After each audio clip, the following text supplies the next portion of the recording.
tal? Bienvenidos nuevamente a este estudio de la materia Ministerio de Educación Cristiana. Estamos ya finalizando el estudio de esta materia.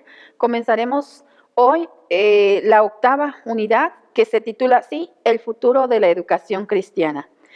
Esta unidad es una unidad que nos desafía. Vamos a estar estudiando 7 desafíos, ¿verdad? Cada uno de esos desafíos son elementos bien importantes para el futuro de la educación cristiana. Entonces estaremos abordándolos y queremos entonces motivarte a la acción y a la reflexión con cada uno de estos desafíos. Comenzaremos con el objetivo de esta unidad. El objetivo de esta unidad dice así: el estudiante va a analizar los 7 desafíos para el futuro de la educación cristiana, evaluando y sugiriendo propuestas para el ministerio educativo en su iglesia local. Como cada unidad que hemos estado viendo, esta unidad también tiene indicadores. ¿Cuál es el indicador de esta unidad? Tú como estudiante vas a realizar una síntesis de los desafíos educativos que sean prioritarios en la iglesia local donde estás sirviendo y vas a diseñar una propuesta para su implementación.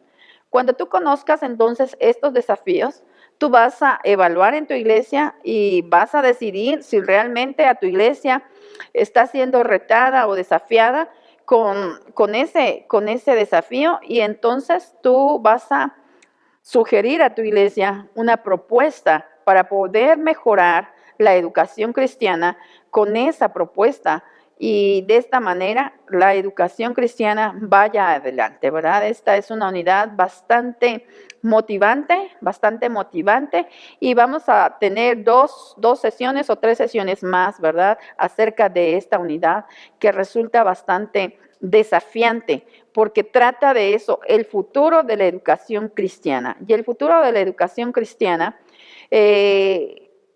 puede ser feliz cuando tú y yo entonces hagamos el ministerio eficaz de una manera también eficiente, en el cual tú y yo hemos sido comisionados, ¿verdad? Dios quiere que todo mundo le conozca, que todo mundo tenga una relación con Él, y tú y yo estamos invitados a cumplir con esa misión, ¿verdad? Por lo tanto, quiero darte, ¿verdad?, estos 7 desafíos y que los conozcas, que los analices y entonces los evalúes para que la educación cristiana en este tercer milenio, ¿verdad?, en este tercer milenio, entonces siga a esta generación y a las generaciones venideras. Y las generaciones venideras puedan conocer, ¿verdad?, puedan conocer las maravillas que Dios ha hecho, que está haciendo y seguirá haciendo, y pongan entonces toda su confianza en Él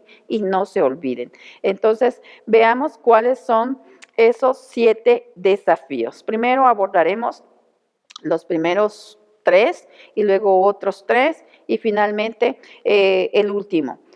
Estos desafíos no son míos, los he tomado, ¿verdad? Los he tomado del libro del educador Robert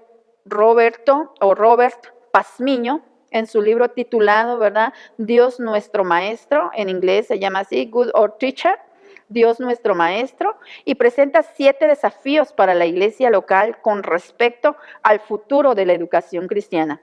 Es un tema que sin duda no podemos dejar de abordar después de haber estudiado la importancia de la educación cristiana. Nos queda todavía mucho espacio para ver la trascendencia de la educación cristiana.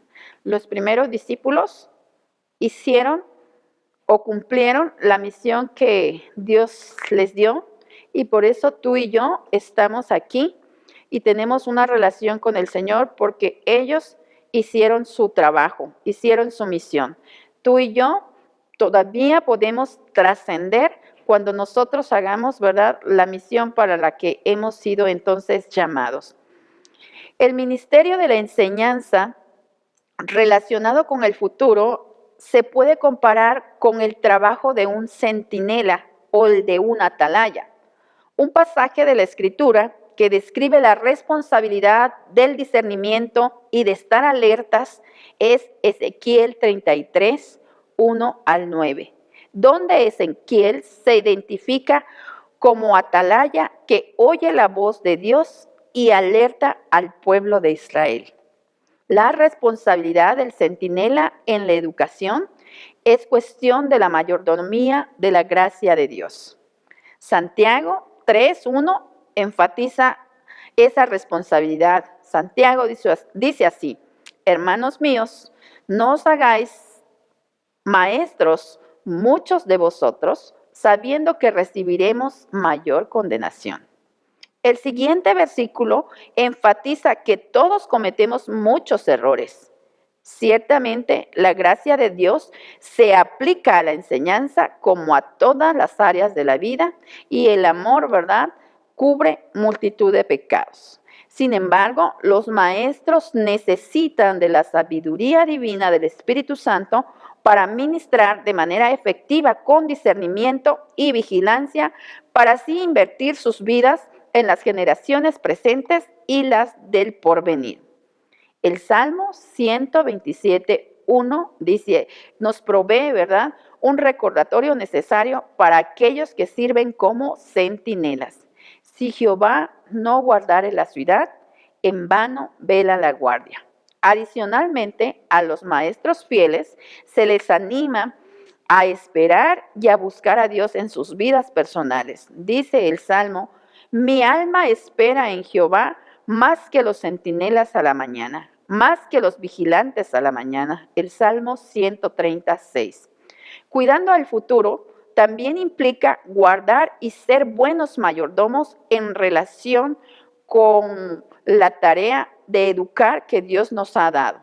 También implica velar por el crecimiento integral de la niñez y de las personas en esta tierra.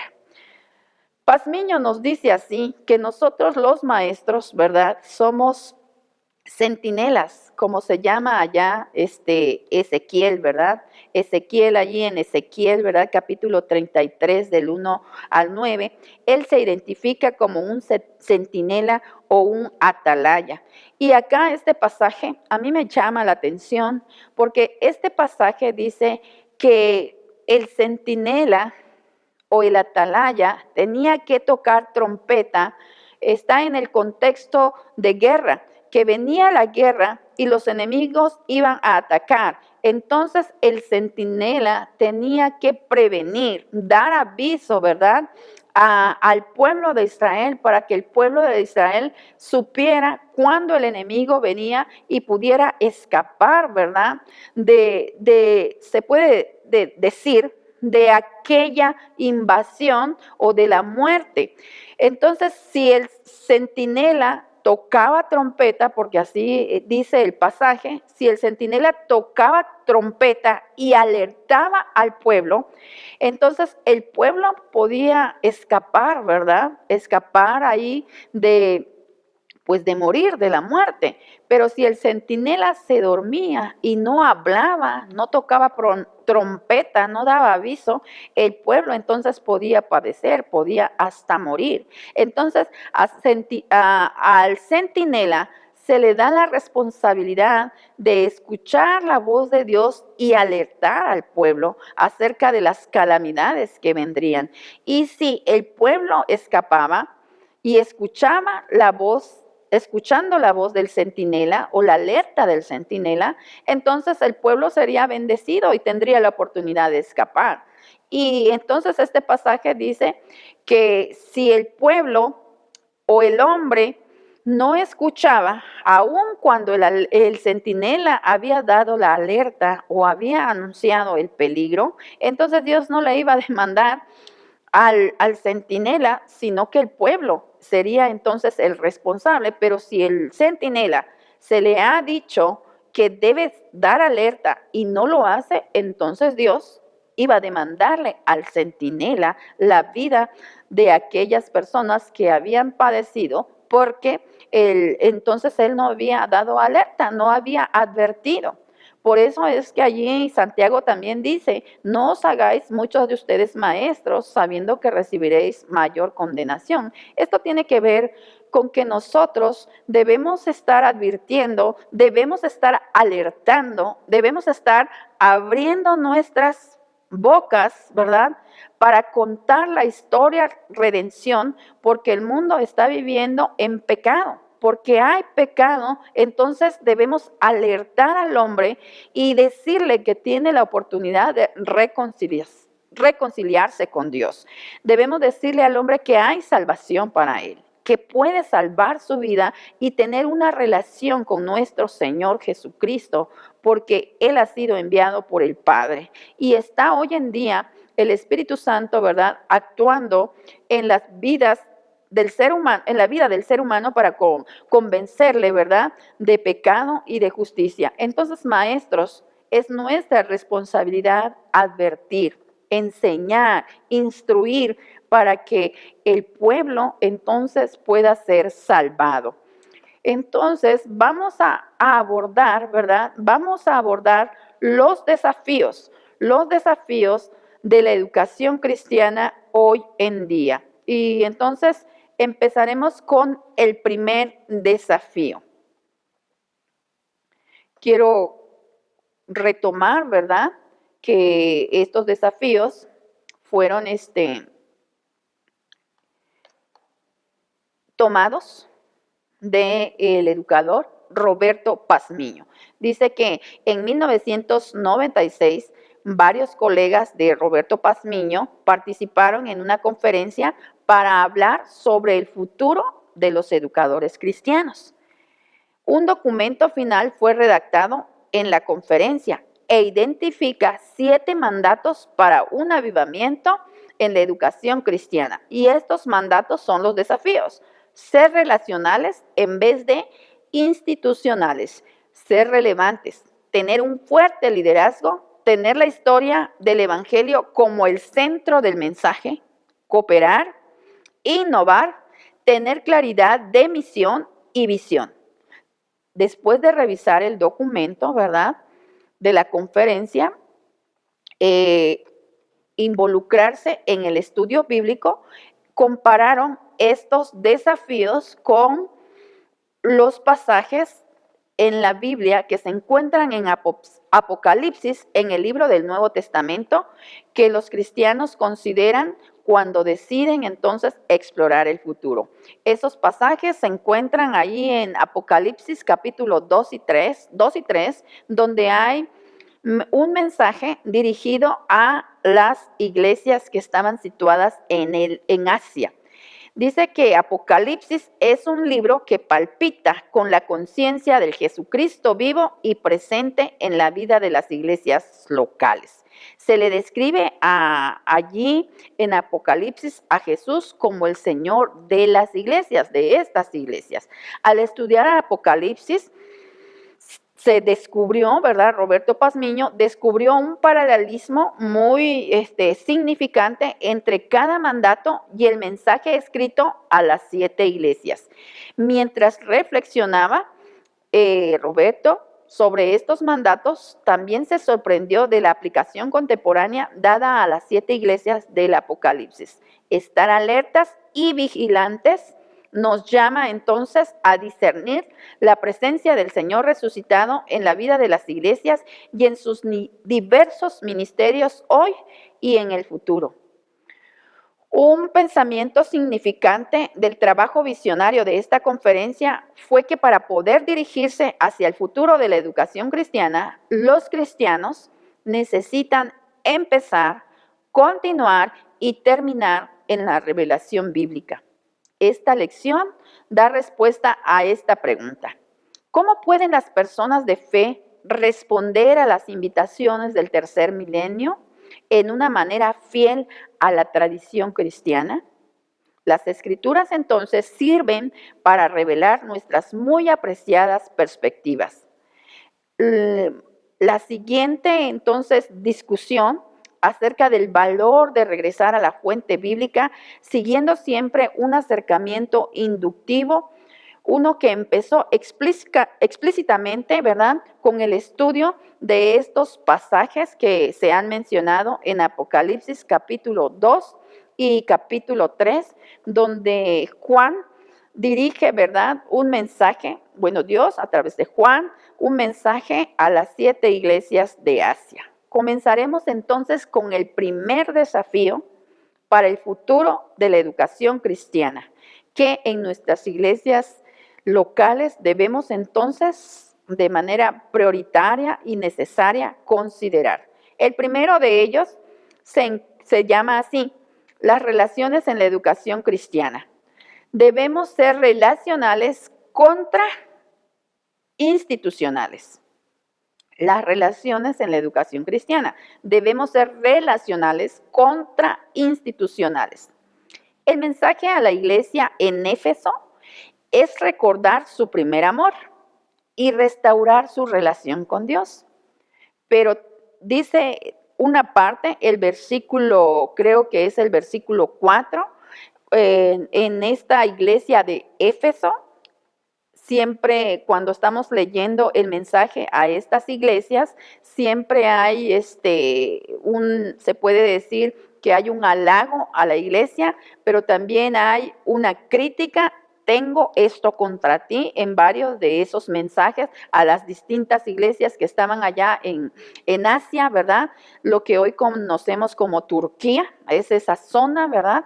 Entonces, estaban el mensaje entonces, y para Éfeso, lo que tiene el ángel contra la iglesia de Éfeso le dice así, pero tengo contra ti que has dejado tu primer amor.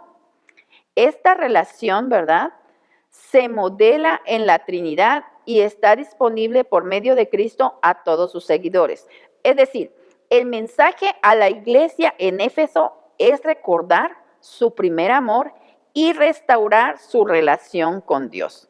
Esa relación, ¿verdad?, se modela en la Trinidad y está disponible por medio de Cristo a todos sus seguidores.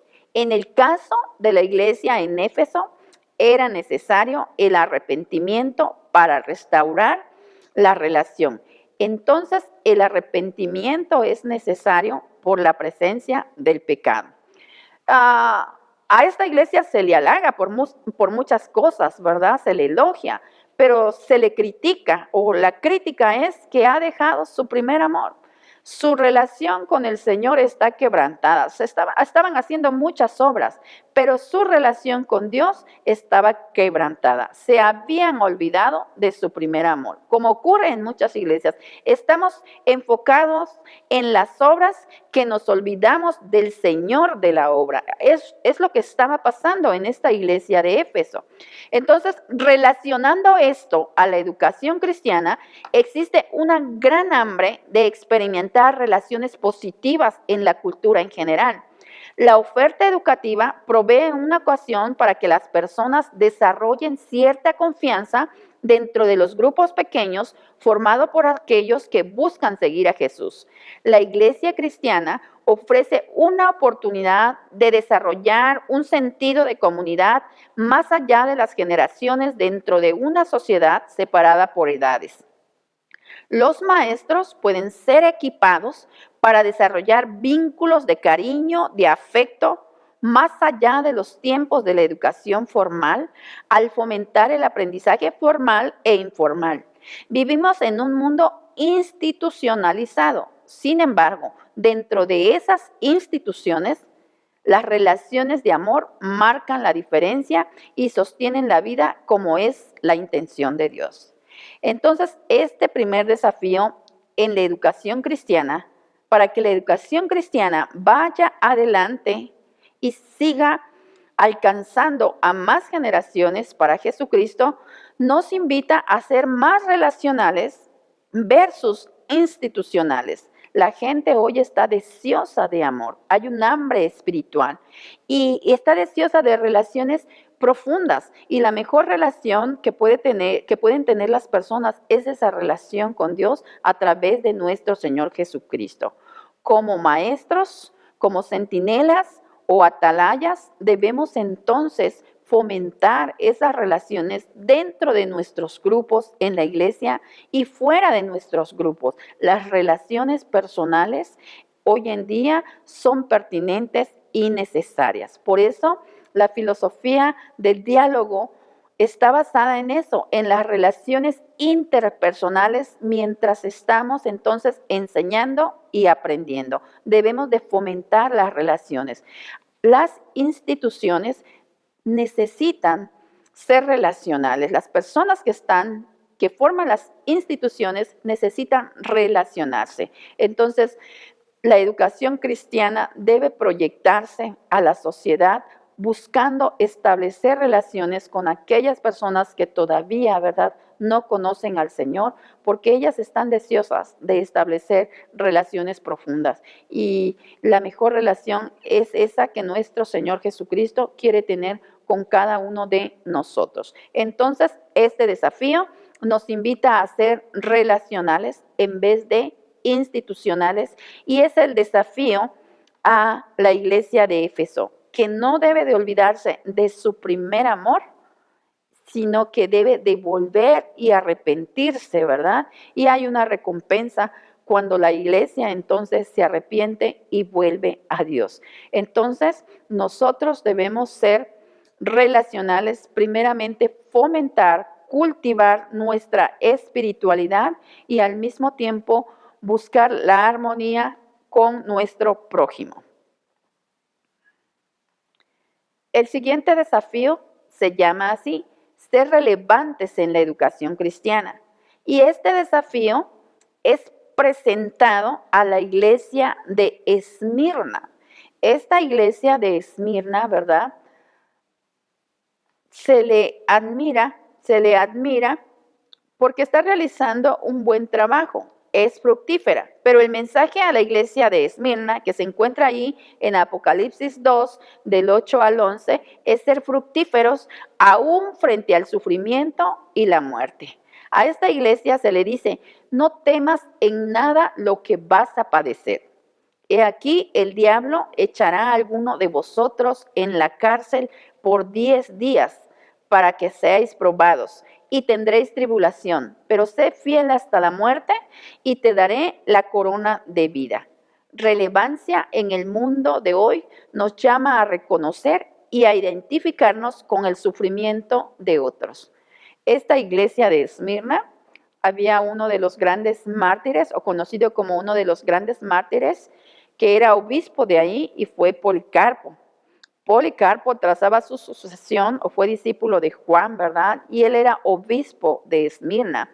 Y Policarpo, ¿verdad?, fue martirizado, fue el primer mártir que, bueno, no el primer mártir del cristianismo, porque él fue Esteban, ¿verdad?, allí en Hechos, pero de los primeros cristianos, ¿verdad?, de los primeros cristianos del primer siglo, entonces Policarpo fue llevado, ¿verdad?, y muerto en la hoguera, y sufrió por ser seguidor de nuestro Señor Jesucristo. Entonces, ahí donde estaba de obispo, o estuvo de obispo Policarpo, el mensaje a la iglesia en Esmirna es que debe ser fructífera, o productiva, aún frente al sufrimiento y la muerte. Ya hemos dicho, ¿verdad?, lo que se le dice a esta iglesia. Dice que relevancia en el mundo de hoy nos llama a reconocer e identificarnos con el sufrimiento de otros. En el caso de los creyentes de Esmirna, su propio sufrimiento sirvió como puente hacia otros.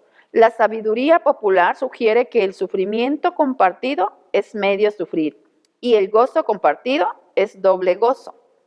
Un sinfín de temas confrontan a las personas en sus vidas públicas y privadas. La educación cristiana provee entonces una oportunidad para discutir estos temas en relación con cuestiones de fe. El aprendizaje activo puede fomentar la aplicación de las virtudes y valores cristianos en donde y cómo las personas viven, se mueven y existen. La presión hacia la relevancia nos anima a explorar pozos profundos que sustentarán una vida plena con todo su sufrimiento y gozo. Este desafío para la educación cristiana nos está llamando, o es un llamado a ser relevantes, a identificarnos con los sufrimientos, pero también con los gozos de las personas. Es decir, la educación cristiana puede suplir, puede ayudar y puede servir, ¿verdad? Servir en las distintas problemáticas que hoy en día la sociedad entonces está sufriendo.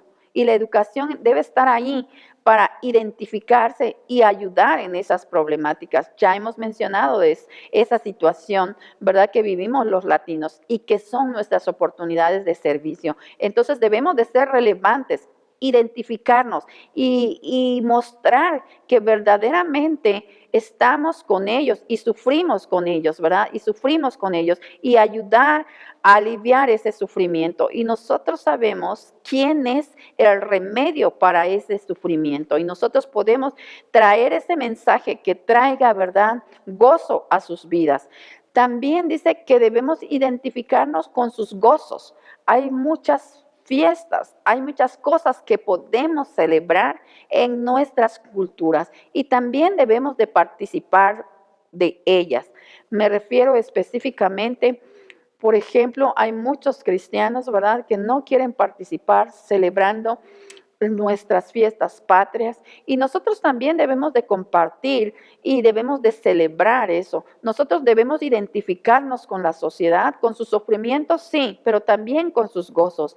Y entonces estas fiestas, celebrar las fiestas patrias, nos pueden servir como un puente, como tender un puente para establecer relaciones y también de este modo alcanzar a las personas para Cristo y mostrarles que así como tenemos héroes que nos han libertado y que dieron la independencia a nuestro país, hay un superhéroe, ¿verdad?, que tiene libertad para cada uno de nosotros, para el ser humano en general, y que puede encontrar entonces la libertad y deshacerse de esa vida de esclavitud. Debemos entonces también como iglesia ser relevantes participando en los gozos y en los sufrimientos de la sociedad. Este es el mensaje que se le da a la iglesia de entonces que se encuentra en la iglesia de Esmirna, que sea fructífera aún frente al sufrimiento y la muerte. Y hay una recompensa, ¿verdad?, para esta iglesia. Abordaré entonces ahora el tercer desafío para la educación cristiana. Este tercer desafío se conoce así: tener un liderazgo fuerte en la educación cristiana. El mensaje a la iglesia ahora es la iglesia de Pérgamo. Este mensaje lo encontramos en Apocalipsis 2, del 12 al 17. Cuenta los problemas que surgen después de un liderazgo y una enseñanza falsa ejemplificadas con Balaam y Balac. La crítica para esta iglesia dice así: pero tengo unas pocas cosas contra ti, que tienes ahí a los que retienen la doctrina de Balaam, que enseñaba a Balac a poner tropiezo ante los hijos de Israel, a comer de cosas sacrificadas a los ídolos y a cometer fornicación. Y también tienes a los que retienen la doctrina de los nicodaitas, la cual yo aborrezco.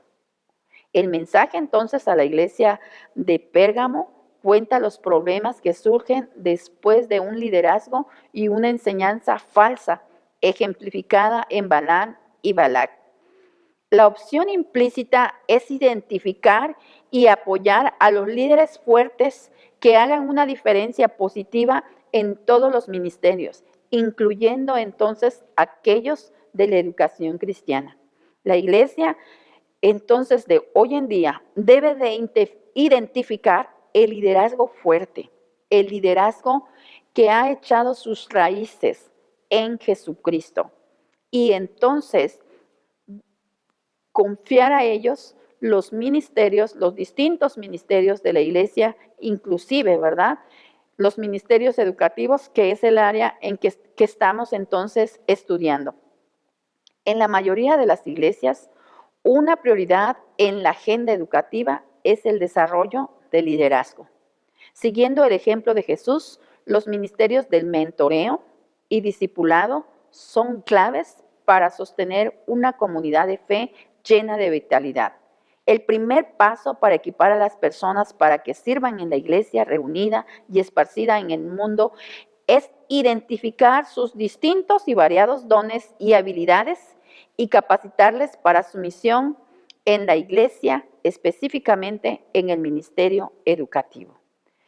Hoy en día, entonces, se necesita un liderazgo fuerte en la educación cristiana. Y una vez identificando a los líderes, también, ¿verdad?, usarlos con sus diferentes dones, con sus distintas habilidades o capacidades y que puedan entonces estar ubicados en los distintos ministerios. Esto permitirá entonces a la educación cristiana un futuro glorioso, donde Jesucristo entonces sea glorificado, que traigamos entonces la gloria a Dios. Entonces, este tercer desafío habla que necesitamos un liderazgo fuerte. Hemos estudiado hasta aquí 3 desafíos. Primero, necesitamos en la educación cristiana ser más relacionales que institucionales. En segundo lugar, necesitamos, ¿verdad?, ser relevantes, identificarnos con los sufrimientos